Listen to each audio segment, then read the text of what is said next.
Unbox பண்ணி நான் ஒரு வாரமா யூஸ் பண்ணிட்டு இருக்கேன். பட் இருந்தாலும் இந்த பாக்ஸுக்குள்ள என்ன இருக்குன்னு உங்களுக்கு கண்டிப்பா நான் காட்டியாகணும். இதுக்கான காரணம் இந்த பாக்ஸுக்குள்ள ஒரு இன்ட்ரெஸ்டிங்கான ஒரு டிவைஸ் கொடுத்துருக்காங்க.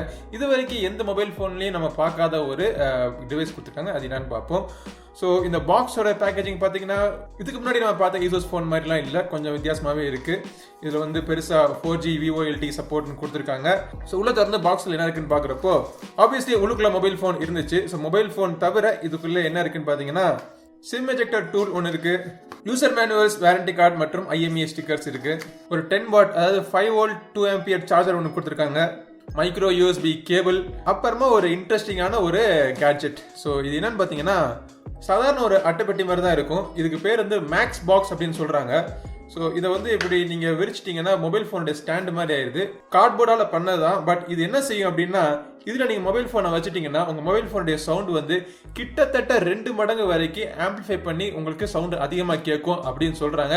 இதான் அந்த புதுசாக லான்ச் பண்ணியிருக்கிற அந்த Asusனுடைய Zenfone Max Pro M1. So இந்த மொபைல் ஃபோனோட டிசைன் பார்த்தீங்கன்னா முழுக்க மெட்டல் பாடியில் பண்ணது, ஹை கிரேட் அலுமினியமாக பண்ணியிருக்கா சொல்கிறாங்க. கீழ்ப்புறத்தை பார்த்தீங்கன்னா மைக்ரோ USB போர்ட் இருக்குது, அப்புறம் ஒரு ஸ்பீக்கர் கிரில் இருக்குது, 3.5mm ஆடியோ ஜாக் மைக் இருக்கு. மேலே வந்து இன்னொரு நாய்ஸ் கேன்சலிங்காக இன்னொரு மைக் கொடுத்துருக்காங்க. இந்த பக்கம் பார்த்தீங்கன்னா பவர் பட்டன் மற்றும் வால்யூம் ராக்கர்ஸ் கொடுத்துருக்காங்க. இந்த சைட் பார்த்தீங்கன்னா உங்களுக்கு SD கார்டு தவிர 2 சிம் கார்டு போட்டுக்கிற மாதிரி ஆப்ஷன்ஸ் உடைய ஒரு சிம் கார்டு ட்ரேயும் கொடுத்துருக்காங்க. இந்த மொபைல் போனுடைய பின்புறத்துல 2 கேமரா, அதாவது டூயல் கேமரா சிஸ்டம் வச்சிருக்காங்க. ஒன்னு வந்து 13 மெகா பிக்சல் கேமரா, இன்னொன்று வந்து 5 mega pixel depth sensing camera. ஃப்ரண்ட்ல பாத்தீங்கன்னா சிங்கிள் கேமரா, ஆனா LED ஃபிளாஷோட கொடுத்துருக்காங்க. இந்த மொபைல் போன் இன்னைக்கு இருக்க ட்ரெண்ட் படியே ஒரு full vision display, H2H display கொண்ட ஒரு mobile phone. 5.99 inch diagonally, Bessel's நல்லா தின்னா இருக்கு 4 சைட்லயும், ஆனா மேலேயும் கீழேயும் கொஞ்சம் சின் இருக்கதான் செய்யுது. ஆன் ஸ்கிரீன் நேவிகேஷன் கீஸ் கொடுத்துருக்காங்க. இதுல எந்த விதமான பிராண்டட் டஃப் அண்ட் ப்ரொடெக்ஷன் கிடையாது. ஆனாலும் இதுல 2.5D கர்வ்ட் எட்ஜஸ் கொடுத்துருக்கறனால இதுக்கு நீங்க டெம்பர்ட் கிளாஸ் போடுறது, டெம்பர்ட் கிளாஸ் கிடைக்கிறதே கஷ்டமான விஷயமா தான் இருக்கும்.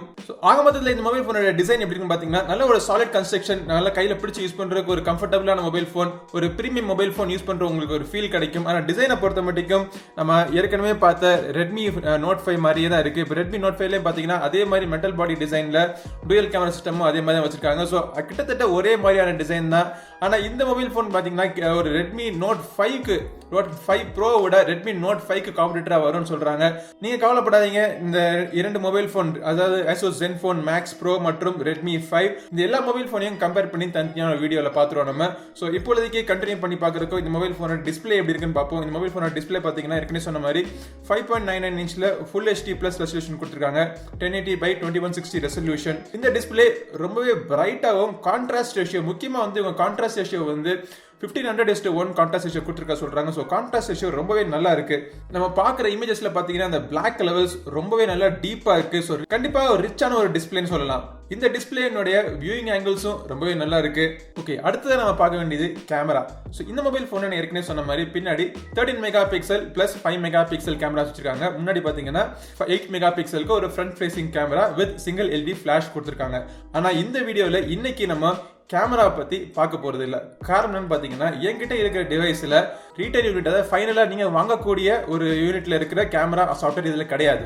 ஸோ இதுல பல இம்ப்ரூவ்மெண்ட் எதிர்பார்த்துருக்க நேரத்துல இப்போ இந்த மொபைல் போனோட கேமரா பத்தி நம்ம பார்த்தோம்னா அது தப்பா தான் இருக்கும். ஸோ இதை பார்க்காம தனியா இன்னொரு வீடியோல இந்த மொபைல் போனோட கேமரா எப்படி இருக்குன்னு நான் உங்களுக்கு சொல்றேன். ஸோ தொடர்ந்து நம்ம பார்க்கறப்போ மொபைல் போனோட இன்டர்னல்ஸ் என்னென்ன இருக்கு பாத்தீங்கன்னா ஸ்பெசிபிகேஷன்ஸ் Snapdragon 636 கொடுத்திருக்காங்க.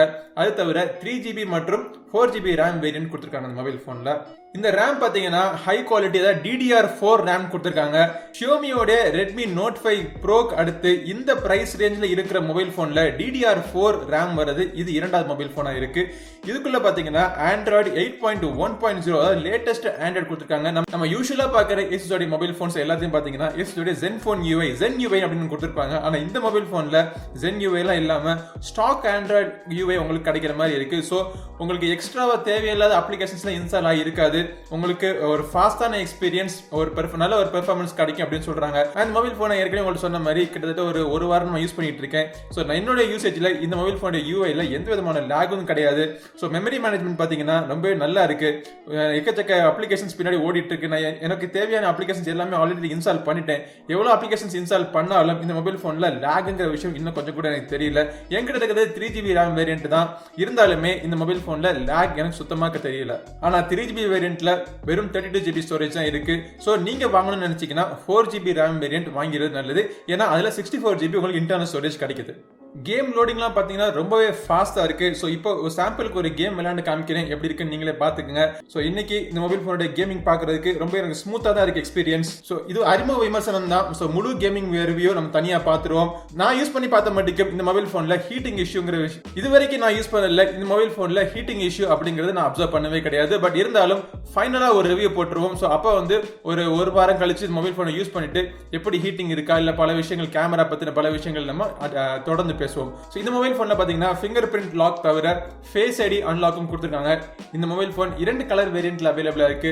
மீட்டியார் சில்வர் மற்றும் டீப் சி பிளாக் அப்படின்னு சொல்றாங்க. ஸோ என்கிட்ட இருக்கிறது இவங்க டீப் சி பிளாக்னு சொன்னாலும் இது வந்து கிட்டத்தட்ட ஒரு டார்க் ப்ளூ மாதிரி தான் இருக்கு. இந்த கலர் எனக்கு ரொம்பவே வித்தியாசமாகவும் பார்க்கறதுக்கு நல்லாவும் தெரியுது எனக்கு. ஓகே, ஸோ இவங்க சொல்றபடி இந்த மொபைல் ஃபோனில் பார்த்தீங்கன்னா சவுண்டுக்கு அதிகமான இம்பார்ட்டன்ஸ் கொடுத்து ஒரு ஆம்பிளிஃபயர் இன்பில்ட் ஆம்பிளிஃபயர்லாம் கொடுத்துருக்கா சொல்றாங்க. ஸோ இந்த மொபைல் ஃபோனில் சவுண்ட் குவாலிட்டி சவுண்டுடைய லவுட்னஸ் எப்படி இருக்குன்னு நம்ம பார்ப்போம். ஓகே, கிட்டத்தட்ட 110 டெசிபிள் வரைக்கும் நமக்கு சவுண்டோடைய லவுட்னஸ் கிடைக்குது. ஸோ இது வந்து சாதாரண மொபைல் ஃபோன்ஸை பார்த்தீங்கன்னா 100 இல்லாட்டி 101 கிட்ட தான் டெசிபிள்ஸ் இருக்கும். பட் இவங்க கொடுத்துருக்கிற இந்த ஒரு டிவைஸ் இது ஒரு டிவைஸ் தான் இல்லை என்னன்னு சொல்றதுன்னு எனக்கு தெரியல. வெறும் அட்டைப்பட்டி மாதிரி தான் இருக்கு. பட் அட்டைப்பட்டிக்குள்ளேயே பல விஷயங்கள் முந்திலாம் வந்து பாடிக்குள்ள ஸ்பீக்கர் வச்சா நல்ல சவுண்டாக கேட்கும் நமக்கு.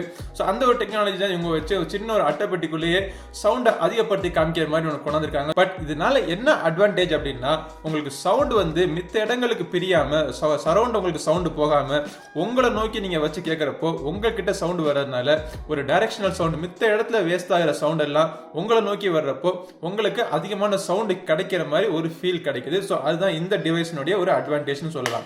ஓகே, இதெல்லாம் தவிர இப்போ இந்த Asusனுடைய Zenfone Max Proனுடைய பிரதான அம்சமே இதோடைய பேட்டரி தான். இதுல 5000 mAh பேட்டரி கொடுத்துருக்காங்க. ஸோ 5000 mAh பேட்டரி இருந்தாலுமே இந்த மொபைல் ஃபோன் ரொம்பவே ஸ்லிம்மா இருக்கு. வெயிட் கூட அதிகம் கிடையாது, கிட்டத்தட்ட 180 கிராம் தான் இருக்கும்னு நினைக்கிறேன். பட் இருந்தாலுமே இந்த மொபைல் ஃபோனில் 5000 mAh பேட்டரி வந்து எனக்கு நான் என்னோட யூசேஜுக்கு கிட்டத்தட்ட 2 நாள் வரைக்கும் உங்களுக்கு வருது. இருந்தாலும் 5000 mAh பேட்டரி இருக்குங்கிறப்போ இதை சார்ஜ் பண்றதுக்கு எவ்வளவு நேரம் ஆகுதுன்னு பாத்தீங்கன்னா Asus சொல்றபடி 2.5 நிமிஷத்துக்குள்ள சார்ஜ் ஆகுது அப்படிங்கிறாங்க. பட் என்னோட டெஸ்ட்ல நான் பண்ணி பார்த்தவரோ அவங்க கொடுக்குற சார்ஜர், அதாவது இந்த 5V 2A சார்ஜர் வச்சு நம்ம சார்ஜ் பண்றப்போ இந்த மொபைல் ஃபோன் கிட்டத்தட்ட 3 மணி நேரத்தில் ஃபுல் சார்ஜ் ஆயிடுது. 0 to 100% சார்ஜ் ஆகிறதுக்கு கிட்டத்தட்ட 3 hours ஆகுது. ஓகே, ஸோ ஃபைனலா இந்த மொபைல் போனை வாங்கலாமா வேணாமா அப்படின்னு என்ன கேட்டீங்கன்னா இந்த மொபைல் போனுடைய விலையை பொறுத்தா இருக்கு. அன்பார்ச்சுனேட்லி இந்த மொபைல் போனை நான் ரெக்கார்ட் பண்ணிட்டு இருக்கிற இந்த நேரத்தில் இந்த Asus Zenfone Max Proனுடைய விலை எனக்கு தெரியாம இருக்கு. ஸோ எனக்கு தெரிஞ்ச உடனே விலையை வந்து கீழே டிஸ்கிரிப்ஷன் மற்றும் முதல் கமெண்ட்ல அப்டேட் பண்ணிடுறேன்.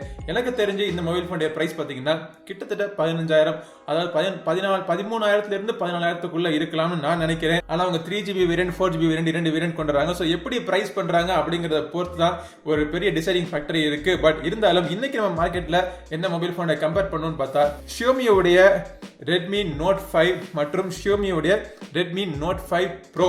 சோ இந்த இரண்டு மொபைல் போன் தான் இந்த Asus Zenfone Max Proக்கு ஒரு பெரிய காம்படிட்டரா இருக்கு. இந்த மூணு மொபைல் போன்ல எந்த மொபைல் போன் நீங்க வாங்கலாம் அப்படின்னு தெரிஞ்சுக்கிறதுக்கு இந்த Asusனுடைய கேமரா, இந்த Asus Zenfone Max Proல கேமரா பெர்ஃபார்மன்ஸ் எப்படி இருக்குன்னு நமக்கு தெரிஞ்சாகணும். அதை விட முக்கியமான விஷயம் பிரைஸ் தெரிஞ்சாகணும். சோ இது ரெண்டும் தெரிஞ்சாதான் இந்த மொபைல் போனை வாங்கலாமா வேணாமா அப்படிங்கிற ஒரு முடிவுக்கு நம்ம வர முடியும். சோ அதை தெரிஞ்சுக்கிறதுக்கு இன்னொரு வீடியோ நம்ம போடுறேன் முழு விமர்சனத்தோட. ஆனா அதெல்லாம் நீங்க மறக்காம மிஸ் பண்ணாம பார்க்கிறதுக்கு நம்ம சேனல் நீங்க சப்ஸ்கிரைப் பண்ணி இருக்கணும். சோ ஆல்ரெடி நீங்க சப்ஸ்கிரைப் பண்ணிருப்பீங்கன்னு நினைக்கிறேன். சப்ஸ்கிரைப் பண்ணிட்டீங்கன்னா இந்த பெல் பட்டனையும் மறக்காம பிரஸ் பண்ணிடுங்க. இந்த மொபைல் போனுடைய போட்டோஸ் மற்றும் இந்த மொபைல் போன்ல எடுக்கிற போட்டோஸ் எல்லாத்தையுமே வந்து என்னோட இன்ஸ்டாகிராம் ஐடியில நீங்க ஃபாலோ பண்ணீங்கன்னா நீங்க தொடர்ந்து பார்க்கலாம். இன்ஸ்டாகிராம் ஐடி கீழே இருக்கு, Phonelicious அப்படின்னு போட்டிருக்கோம். அது தவிர ட்விட்டர் மற்றும் ஃபேஸ்புக்ல நீங்க நம்மள ஃபாலோ பண்ணிக்கலாம். அடுத்த ஒரு பதிவில் உங்களை சீக்கிரம் சந்திக்கும் மாதிரி உங்களிடமிருந்து விடைபெறுவது உங்கள் நண்பன் கிரிதர். வாழ்க தமிழ், வளர்க பாரதம். நன்றி, வணக்கம்.